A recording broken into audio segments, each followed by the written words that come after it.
Shalom. All praises to Yahweh, Ba'ashem, Yahushai, Ba'ashem Rakakwadash, double honors to the apostles and elders of Great Millstone, and peace and blessings to the 144,000 and the rest of the elect. Hey, Shalom. Just continuing on, this is going to be part 3. You know, Esau's patterns. And I asked ChatGPT, just picking up just directly where I left off, is that because a lot of the end time prophecies, they point to Esau, who's ruling in these last days. Who's doing all this wickedness. There's somebody behind it. Which when you follow the evidence, this is what it leads you to. His characteristics, everything that he be doing, and ultimately who set him up in this position and to be like this. Is Yahweh Ba'ashem Yahushai set Esau Edom up, the so-called white man, to be in power in these last days and to be the devil that he is.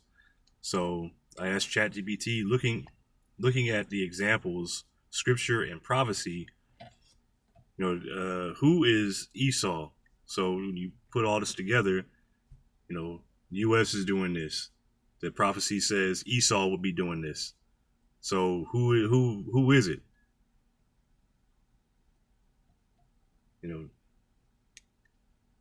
It says that's the heart of the matter. To understand Esau in prophecy, we need to track him from the scriptures through history and into the modern world. So it says Esau in the scriptures, Genesis 25 and 23. Yahweh told Rebekah, 2 nations are in thy womb, and the elder shall serve the younger. So the elder brother, first of all, Jacob and Esau, they're twin brothers. Jacob being the elder because he came out first. This is, just giving you the abbreviated version. So Esau came out first, father of the Edomites. Jacob, later renamed Israel, came second, father of the Israelites. So these are 2 manner of people, 2 nations. This is what's going on. What's up, bro? Hey, how you doing? Hey, that's unfortunate. So anyway, Genesis 27:39. This is where they get their blessings. When you read this chapter, it's beautiful. Going into what you see today, the blessings and what they've led to in today's time. Esau's blessing, he would live by the sword and would serve Jacob, but would eventually break free. And they don't mention it in this, in this part where Esau would receive the fatness of the earth, and he would live by the sword. So how would he get the fatness of the earth? Going into that fatness being oil. How would he get all this? Through deception, through the sword. So Malachi chapter 1 and verse 2 through 4 says, Yahweh says he loves Jacob but hates Esau, and calls Esau land the people against Esau's land, the people against whom the Lord have indignation forever. So that's a righteous anger.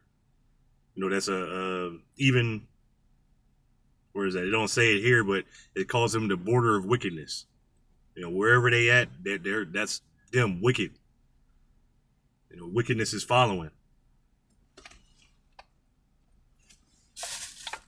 It says Romans 9 and 13 repeats this, showing it's not just history, but it's also prophecy. But it's prophecy.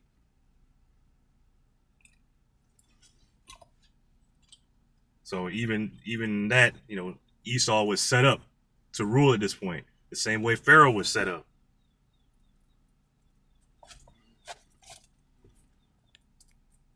So Yahweh Ba'ashem Yahushai can show his power, to show his might, and what he can do.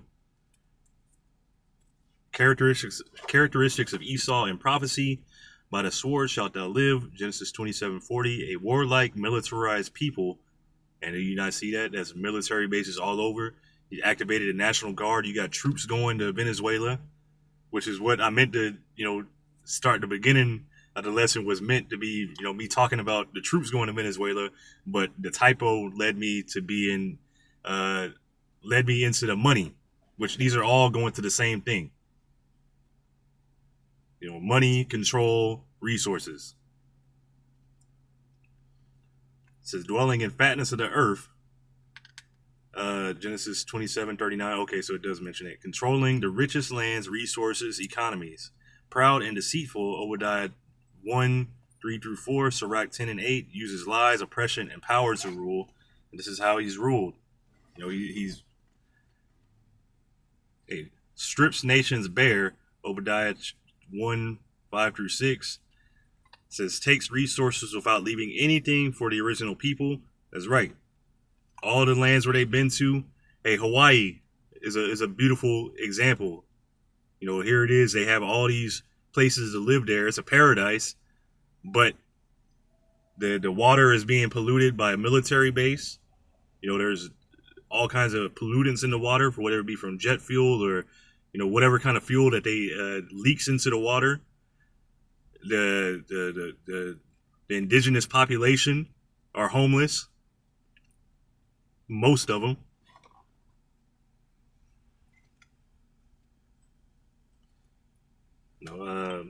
Hidden identity. Esau often disguises himself and calls himself by other names: the Romans, the Greeks, Europeans, the West, while the world forgets he's Esau, in which that also goes back to Cain. It said he would be a fugitive and a vagabond in the earth. He'd be going from identity to identity.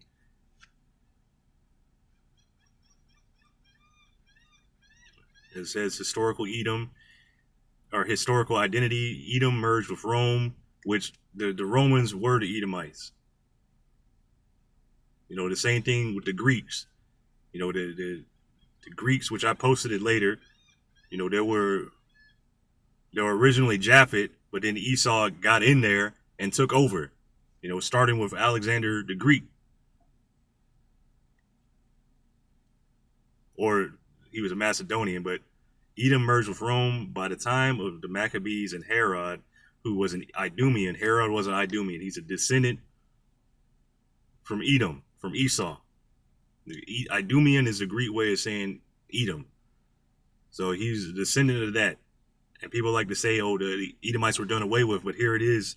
At the time where they would have been done away with, here's, somebody that's, in there. Esau had emerged into the Greco-Roman world. This is why many Israelites in prophecy equate Rome and its revival, Europe and America, with Esau's line. Yeah, he'd be the one ruling at the end. The fourth beast of Daniel, Rome, connects to Esau because his spirit of conquest, deceit, and global control continued through Rome into Europe and its descendants. Esau today, based on prophecy, Esau today is the ruling power of the modern world. Job 9 and 24 says primarily identified with Western European nations. Rome revived through the Renaissance, colonialism, and now America. The little horn in Daniel 7 and 8. So I didn't even know I was going to say that. So controls global finance, trade, military, living by the sword, possessing the fatness of the earth. His rulership is temporary, prophesied to be judged and destroyed. Which this ain't really giving me, like, it ain't say the so-called white people. It said the ruling elite, but it's the so-called white man. Your Amalekites, all you different nations, all you different Edomites that are in rulership. The Amalekites being the small hats. But it's not saying, oh, it's this group of people. So, but it's Esau Edom. He's a so-called white man. This is who's in rulership right now. It says prophetic summary, Jacob equals Israel, the saints of the Most High. And it's not saying, Esau, this kind of stuff right here where it's kind of dancing around it. It's kind of irritating. So Esau, the last ruling power before the kingdom of Yahweh is established. His traits: militarism, greed, deceit, global dominance, oppression of nations, stripping resources bare, perfectly match the Western European power structure with America at its head. So to answer plainly, Esau in prophecy is the lineage that rules the world today through Western power, Europe, America, and their global system. So, yeah, but it's not saying a specific, it's kind of dancing. The same ones who covet lands, take resources, set up unjust kingdoms by deceit and oppress nations, just as Micah, Obadiah, okay. So I also posted First Maccabees because it missed that. It just went straight to the Roman Empire, but it started with the Greeks. So I posted First Maccabees chapter 1 and verse 7. So Alexander reigned 12 years and died, and his servants bare rule, everyone in his place. And after his death, they all put crowns upon themselves. So did their sons after them many years, and evils were multiplied in the earth. So just going into when the Edomites actually started ruling in the world, like having a worldwide rulership. So that's a very important scripture to bring in because it ties Esau's prophetic identity directly into history and how the evils we see today spread across the earth. So it goes into what I just went into, what I just read. First Maccabees chapter 1 verse 7 through 9 says, breaking it down, Alexander the Greek, the Macedonian, conquered the known world, Persia, Egypt, etc. His reign marked the rise of the Greco-Roman world, which is Esau's system.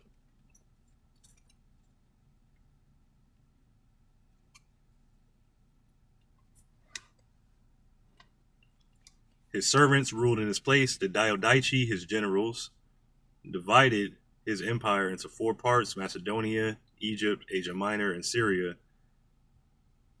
which that's Cassander, Ptolemy, uh, dang, let's say it's Cassander, Ptolemy, Lysimachus, and I always forget the last one.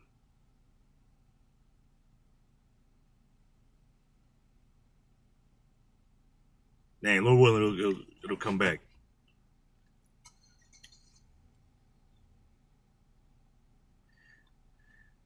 Anyway, this directly connects to Daniel 8 and 8, the goat. Hold on, let me see. This is going to bother me.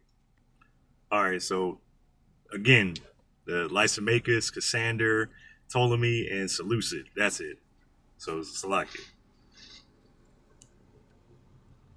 It says, this directly connects to Daniel 8 and 8, the goat with one horn broken, replaced by 4 notable ones. They put crowns on themselves. These Greek successors declared themselves kings and established dynasties. Evils were multiplied in the earth.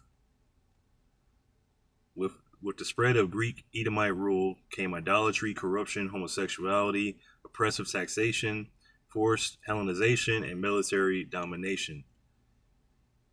So you taking on the ways of the Gentiles.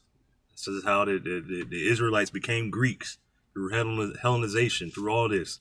You can read that in First Maccabees, the first chapter. Both of the books of Maccabees going all into that. It says connection to Esau, Herod the Great, and Idumean, i.e. Edomite, became king under Roman authority. This is the bridge linking Esau's bloodline into the Greco-Roman system. But all them ruling Edomites, those were Edomites. All those high up people in the Roman society, and they weren't calling themselves Edomites, but those were still Edomites. From Greece, Rome, Europe, America, the same power structure evolved. This fulfills prophecy. Esau's dominion wouldn't just be local, but global in the last days.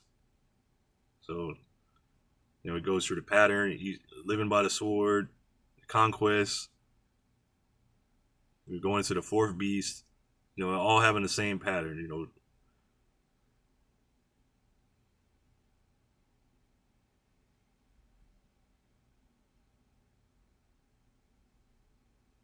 So I'm now going back to the original question because I missed, I had the typo. So it's back to the original question asking why are U.S. troops being sent to Venezuela? It says you're absolutely right. Why is the U.S. deploying troops and naval forces near Venezuela? Here's the most up-to-date picture. What's actually happening. The U.S. military presence off of Venezuela.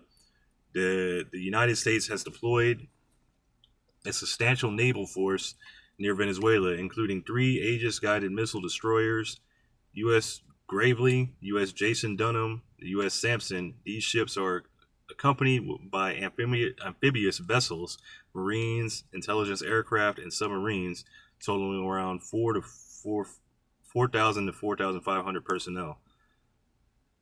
Stated purpose to counter narcotics operations. The Trump administration frames this deployment as a move against narco-terrorism, targeting groups like Venezuela's Cartel de los Soles, Tren de Aragua, and Mexican cartels blamed for fueling the U.S. fentanyl crisis. The U.S. officials have portrayed this as an intensified counter-drug mission, leveraging military assets typically reserved for combat, not just for interdiction. So they going over there. What they're saying they're going over there for is to cut off the them in the drug trade. Here it is. They're doing too much. They got all the citizens addicted to fentanyl over here, and that's their fault. That's Venezuela's fault.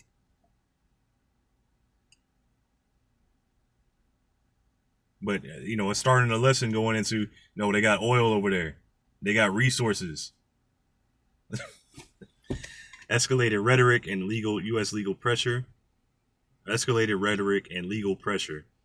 The U.S. has also labeled these criminal groups as foreign terrorist organizations, raising the stakes from drug enforcement to counterterrorism. The U.S. offered a $50 million reward for information leading to the capture of President Nicolas Maduro, accusing him of narco-terrorism.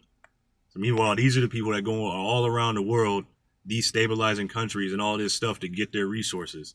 This is what's going on.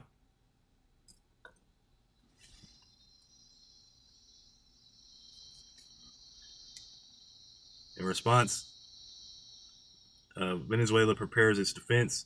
In response, Maduro's government has denounced the deployment as a threat to sovereignty, mobilizing 4.5 million militia members, banning drone flights, and raising national security readiness.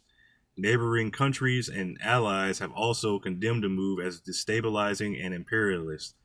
So everybody's seeing what's going on. Like, bro, you got the same playbook all the time. Talking about, look at what they're doing to their citizens. They're running wild, this and that, whatever. All in the effort to go and get their resources. What it all means, while labeled a drug enforcement operation, the scale and sophistication of this deployment suggest broader strategic objectives. Coercive pressure on Maduro's government, it may be aimed at weakening, if not replacing the regime, through intimidation or a push for internal dissent. So what are they doing? They're trying to divide up the country so they can get him out the way, install a puppet leader, and then back to business as usual. Show of power to global rivals. Russia, China, and Iran, who have its ties with Venezuela, are being sent a signal by the U.S. that its influence in the Western Hemisphere remains dominant. Domestic political messaging. Domestically, this move reinforces Trump's tough on crime narrative, particularly around fentanyl and border security.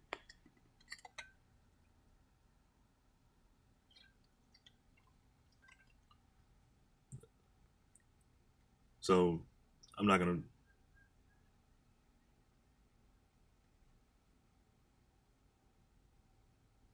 read the table.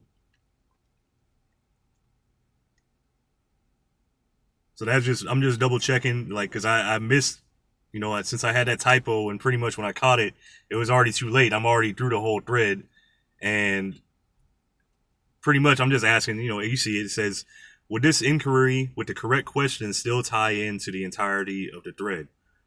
So it said, yes, the corrected question about the U.S. troops in Venezuela still ties directly into the whole thread you've been building with history, prophecy, and scripture. Let me connect the dots clearly. Why U.S. troops in Venezuela? Officially, the U.S. claims reasons like counter-narcotics, humanitarian aid, or restoring democracy. The real motive is Venezuela has the world's largest proven oil reserves and sits in a strategic position in South America. The U.S. military presence equals ensuring access Slovakia. In ensuring access to resources, excuse me, ensuring access to resources and controlling regional influence, especially against Russia/China, who support Venezuela. So it's a strategic point, not only for the resources, but in a proxy war against Russia and China. So how this mirrors the pattern, this is not a new strategy. The same imperial playbook. And going back to Micah chapter 2, they covet fields and take them by violence. Sirach 10 and verse 8, the kingdom shifts hands through deceit and unrighteous dealings. Obadiah 1, going into Esau takes everything and leaves nothing. So from Iraq, Libya, Afghanistan, now to Venezuela, the cycle repeats. Violence justified under noble sounding excuses, but driven by covetousness and control.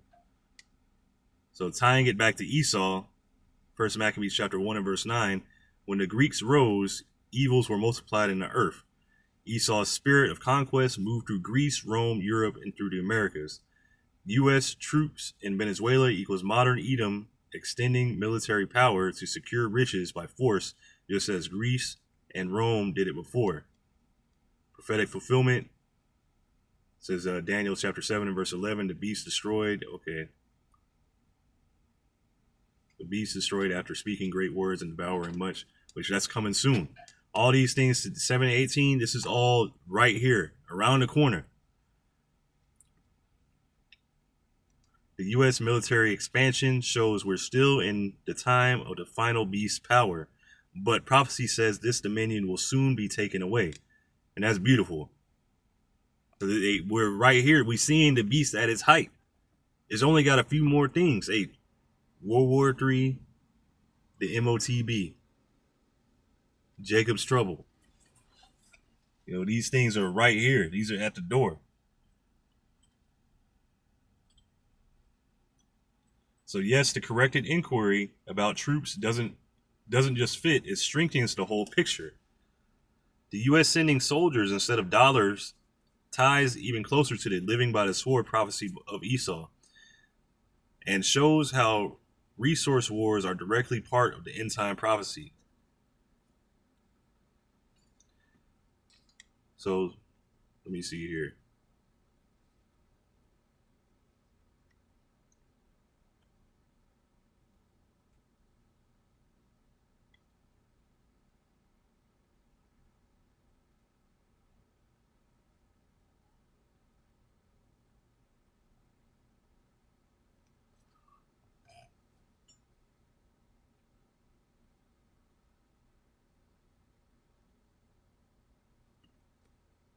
I'm just looking to see what it's going to say. It's going to say some BS.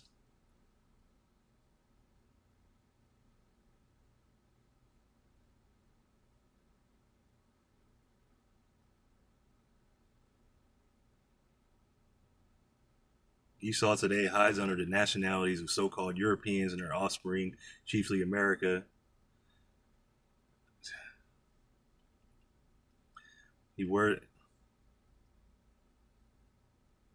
Hey, look, I know this thing understands what I'm saying because it understood, when I made a typo, just typing S, it thought I was talking about dollars,